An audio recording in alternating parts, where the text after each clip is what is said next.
Republican states are more dependent on the government.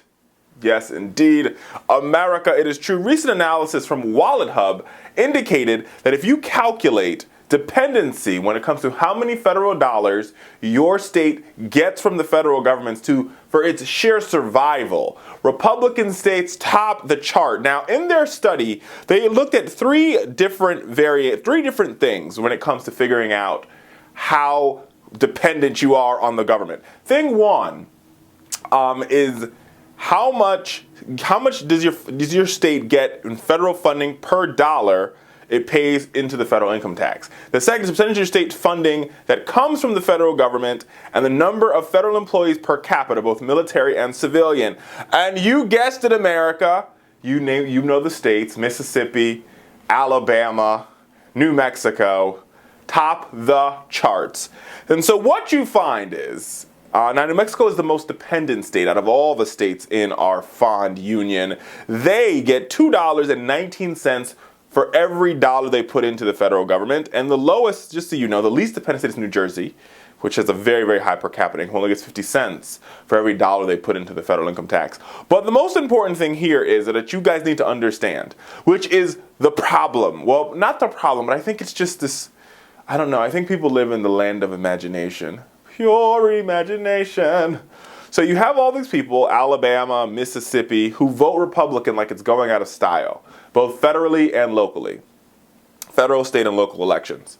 But their members of Congress go to Washington and all they want to do is slash and burn the budget, right? Right now we're in the budget fight of our lives in the United States Congress, and they want to cut the Affordable Care Act, cut WIC payments, cut Head Start, cut public education, cut welfare, just cut. It's almost like a knife factory in the United States House of Representatives. But here lies the problem. The folks who vote for Democrats, i.e. the people who live in states like Illinois and states like New Jersey and states like New York, they really don't get the same benefits and perks that those individuals in the South get from government spending. So I don't get this walking hypocrisy.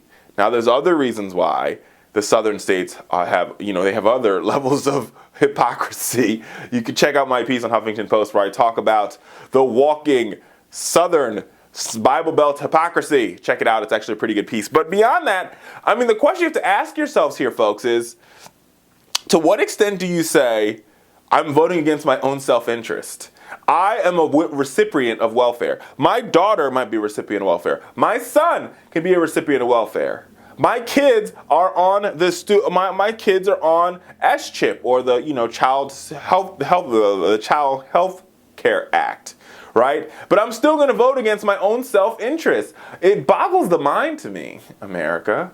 I got to tell you, it really does. Like, it's one of those things where I say to myself, how can one be so dumb to vote against their own self-interest? Now, I'm not saying that everybody in the South is dumb, so don't go out saying Richard Fowler said all the people in the South are dumb. What I'm saying is they lack a sense of, I don't know, common sense.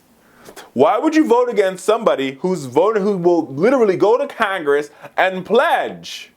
Grover Norquist's pledge to not raise taxes, right? The pledge to cut government funding.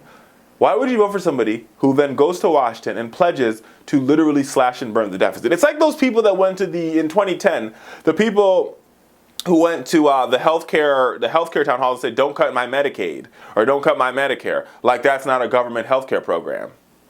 America, here's the thing. Here is the thing.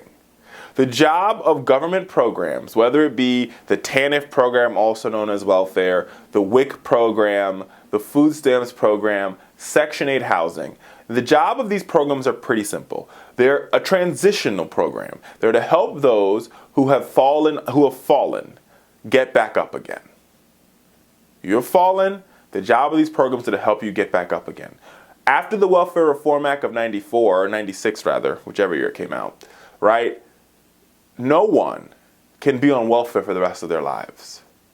Welfare is a program to help you get up because you've fallen on step A and take you to step B.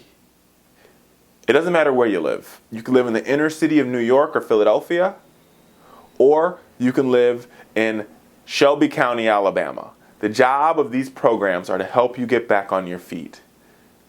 And it's about time that people start recognizing that. They've demonized these programs for far too long in this country. They've made it seem as though, thanks to Ronald Reagan, that everybody who's on welfare is driving around in a Cadillac and their kids are wearing Jordans. But the truth of the matter is, there's more rural Americans who benefit from welfare, from TANF, from Section 8 than any other group of people in this country.